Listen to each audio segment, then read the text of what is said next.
சீனாவுல சிறப்பா கொண்டாடப்படுற விழாக்கள்ல நாய்க்கறி திருவிழாவும் ஒண்ணு.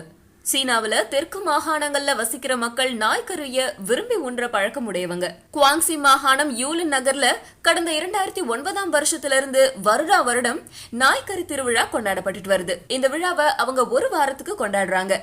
இந்த ஆண்டு திருவிழாவுக்காக 15,000 நாய்களை கறிக்காக கொன்று இருக்காங்க. வினோத பழக்க வழக்கங்களை கொண்ட இந்த மக்கள் நாய்க்கறிகளை சாப்பிடுறதால தங்களை ஆவிகள் கொடிய நோய்கள்ல இருந்து காத்துக்கொள்வதாகவும் சொல்றாங்க. இவங்க செல்ல பிராணியா வளர்க்கப்பட்ட நாய்கள், தெருக்கள்ல சுற்றி திரியிற நாய்கள் அப்படின்னு எல்லா நாய்களையும் பிடிச்சிட்டு வந்து பூஜை செய்யறாங்க. அதுக்கு பின்னாடி ஒவ்வொரு நாயையும் கொண்டு நெருப்புல சுட்டு எரித்து துண்டு துண்டுகளாகவும் முழு நாய்களாகவும் பொதுமக்களுக்கு விற்பனை செய்யறாங்க. இந்த பகுதியில வாழற யூலின் சமுதாய மக்களுடைய ஒவ்வொரு வீட்லயும் அன்னைக்கு நாய்க்கறி விருந்து அமோகமா நடைபெறுது.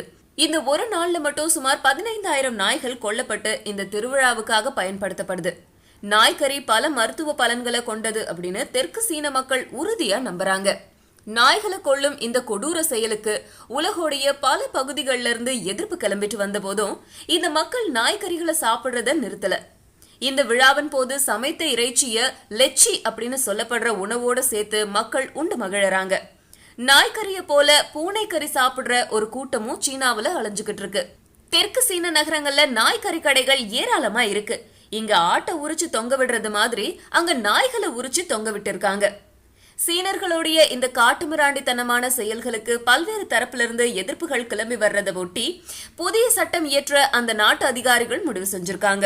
இந்த நிலையில நாய் இறைச்சி திருவிழாவுக்காக கொல்லப்பட இருந்த 1000 நாய்களை வனவிலங்கு ஆர்வலர்கள் காப்பாற்றிருக்காங்க. கொல்றதுக்காக மறைத்து வைக்கப்பட்டிருந்த நாய்கள் குறித்து அறிந்த அவங்க மிருக நல அமைப்புகளுக்கு தகவல் கொடுத்து அவர்களுடைய உதவியோட நாய்களை பத்திரமா மீட்டிருக்காங்க.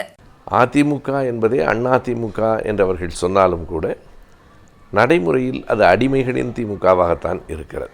அப்படி இருந்தால்தான் அந்த கட்சியில் இருக்க முடியும் என்கிற நிலை சொல்லப்படாமலேயே எல்லோருக்கும் புரிய வைக்கப்படுகிறது.